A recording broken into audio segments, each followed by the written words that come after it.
एक ही बात सीखी है कि हम्बलनेस, कि जितना नम्र होगा उतना बेटे मैं तुझे आशीष दूंगा। जब मैं सेवकाई में आया था, दो बातें परमेश्वर ने मुझे कही थी कि पवित्र आत्मा ने मुझे बताया था कि बेटे मैं तुझे बढ़ाऊंगा, एक जिंदगी में कभी कहते किसी की बुराई नहीं करना, और दूसरा कहता व्यभिचार से दूर रहना, और इन चीज़ों से दूर रहना। मैं आपको बता रहा हूँ कि पवित्र आत्मा मुझे बढ़ाता चला गया और बढ़ाता ही रहेगा यीशु मसीह के नाम में।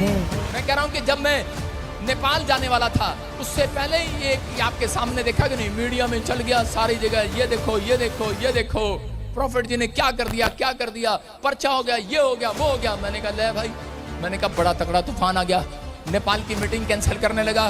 मैंने कहा नहीं, परमेश्वर है। मैं उसी समय मीडिया के सामने बैठ गया जाकर, मैंने कहा लो भाई ले जाओ भाई, अगर किया तो ले जाओ भाई, पकड़ो।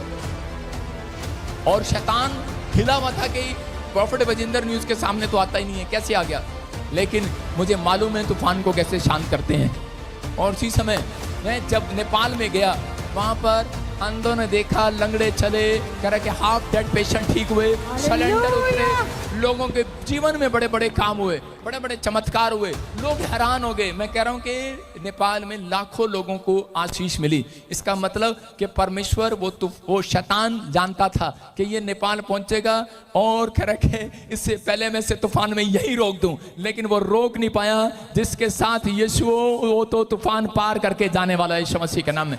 आपकी समझ में आ रहा है कि नहीं?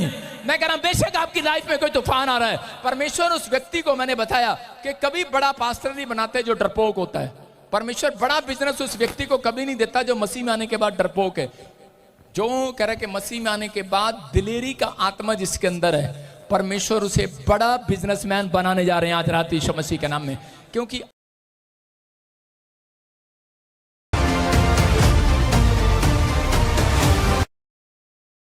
उनका तो मुझे विश्वास है, वो तो नहीं छोड़ सकते इस मिस्ट्री को। हालेलुया। बदनाम करने की भी हद होती है, नहीं? कभी इधर से शुरू हो गए, कभी उधर से शुरू हो गए, लेकिन कोशिश कर लिया। लेकिन सच में परमेश्वर का धन्यवाद हो, यूसुफ को जब गड्ढे में गिराया, यूसुफ को पता था परमेश्वर मेरे साथ है। बोला हालेलुया। हालेलुया। कह रहा जितना मर्जी जलन कर लो, लेकिन एक बात याद रखना, बड़े तूफान के बाद बड़ी प्रमोशन भी आती है यीशु मसीह के नाम। आपको कुछ चीजों से गैस करना है, जब थिंक करता है उसके बाद ही क्यों ऐसा प्रॉब्लम डालते हैं ये लोग, आपको गैस करना है। जब क्रिसमस पे, यहाँ पर शोभा यात्रा पे, क्रिसमस पे फिल्म एक्टर बुलाए गए पिछले साल, बोलने वाले लोग बोलने लगे, और फिर उसके बाद मैंने मीटिंग किया झारखंड, लाखों लोग आए, फिजी मीटिंग किया, मॉरिशस किया, हजारों लोग आए, कोलकाता मीटिंग किया, लाखों लोग आए, लेकिन उसके बाद ही ये जलन बाहर क्यों आई, आप समझ रहे हैं कि नहीं? मुझे बताया किसी बंदे ने, बिल्कुल पड़ोस में ही है मेरे चर्च, वो 2 लाख रुपए देकर मेरे पर पर्चा कराया। सबूत आने दो, सबके सामने भांडा फोड़ूंगा।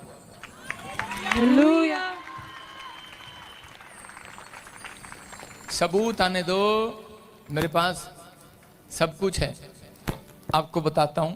लेकिन कोई बात नहीं, ये ऊपर से नाटक चलता है, बस हम सबके साथ हैं, दुआ कर रहे हैं। परमेश्वर के सामने चालाकियां नहीं चलेंगी, ठीक है? हम लोग पुलपिट पर आकर बड़ी बड़ी बातें करते हैं, लेकिन अंदर जो चल रहा होता ना, ये याद रखना, परमेश्वर जलन करने वाले को बढ़ाता तो है, पर उतना नहीं बढ़ाता जितना आज से प्रॉफिट बजिंदर को बढ़ाएगा, याद रखना। कह रहे परमेश्वर आशीष दे, हम किसी के ना गुलाम है, ना हम किसी से डरते, लेकिन हम तो बाहर के शहर से आकर यहाँ पर सेवा करने आए हुए हैं। बोलो हालेलुया। हालेलुया। लेकिन जिसको परमेश्वर अपने हाथों पर रखे उसको कोई गिरा नहीं सकता। कोशिश करो, लेकिन आपका उपवास, प्रार्थनाएं, आपकी प्रार्थनाएं और उपवास हमें जय दिला रहा है यीशु मसीह के नाम। योशापात ने कहा चलो भाई सब उपवास प्रार्थना करते हैं। हमने कहा हम भी अपनी कलीसिया को बोलते हैं। धन्यवाद हो इस कलीसिया का भी जो मुझे ऑनलाइन सुन रहे हैं। परमेश्वर आपके बच्चों को आशीर्वाद देगा आज मेरे द्वारा। आपके बच्चे कभी भूखे मरने नहीं पाएंगे, याद रखें। धर्मी जन पेट भर खाने पाएगा, दुष्ट भूखा ही मर जाएगा यीशु के नाम में। परमेश्वर आशीष दे, बोलो हालेलुया। हालेलुया। मैंने कहा पौलुस और पतरस का प्रचार करते हैं लोग कि उनकी शिक्षाओं से। पौलुस और पतरस ये सिखाते थे काट करो, लेकिन उनकी करो जो अन्य जाति हैं, जो मसीह के विरोध में खड़े होते हैं। लेकिन दो बातें अपनी जिंदगी में कभी नहीं करना अगर आपने कभी अपनी जिंदगी में ग्रोथ करनी है तो। पहला, परमेश्वर की महिमा कभी मत रोकना। परमेश्वर की महिमा कभी नहीं रोकना, कब उसको चुराना नहीं, डरना नहीं। कभी मौका मिले तो खुलकर गवाही देना, ये परमेश्वर ने किया है। दूसरा कहता कभी किसी का न्याय नहीं करना। आपकी समझ में आ रहा है कि नहीं?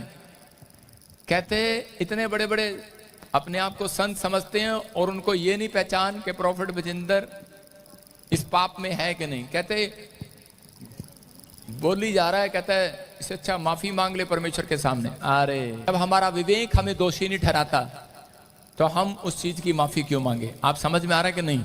अगर आपका विवेक आपको दोषी नहीं ठहराता, अगर कोई चोरी करता ना, अगर अपनी पत्नी को थप्पड़ भी मारता ना, बच्चों को थप्पड़ भी मारता, तो उसके दिल में कुछ कुछ होता है कि नहीं? तो उसका विवेक अंदर से उसको दोषी ठहरा रहा होता है।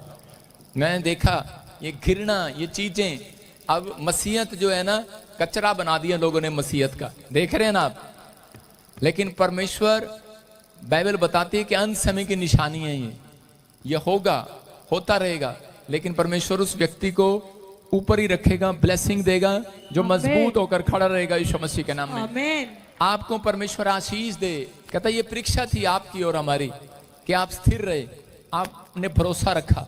लेकिन जिन्होंने कुड़कुड़ा कर, मूसा के लिए जो कुड़कुड़ा कर चले गए थे, पत्थर उठा लिए थे, याद रखना उनके ऊपर कोड़ आया था।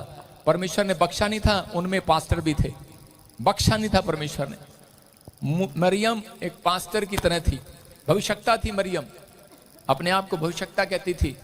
लेकिन उसको जलन कब हुई कि जब उसी का भाई जिसको टोकरी में डालकर उसने पानी में डाल दिया था, कल जब वो वापिस आया बड़ा होकर, तो उस समय उससे भी बड़ा भविष्यता था। उसको चीड़ होगी, जलन होगी कि लाखों लोग मेरे पास आते हैं, लेकिन अब ये मेरे सामने आ गया। आज बहुत सारे लोगों को, चर्चों को ये होता है यार ये बड़ी मिनिस्ट्री आ गई, ये बंदा आ गया और ये हमारे चर्च में से लोगों को ले जाएगा। लोगों को जलन है। लेकिन मैं कह रहा हूं कि आपको परमेश्वर ने बुद्धि दी है। कहता आप भी पकड़ सकते हैं आत्माओं को, आप भी बचा सकते हैं, बस अपने मुंह में गुड़ रखना है। हालेलुया। अपने पास गुड़ रख लो, मक्खी अपने आप आ जाएगी। आमीन। बोलो हालेलुया। हालेलुया। समझ में आया कि नहीं? अरे गुड़ कहाँ रखना है? जेब में? अबे मुंह में रखना है। मुंह में रखोगे, मिठास रखोगे, मक्खियां अपने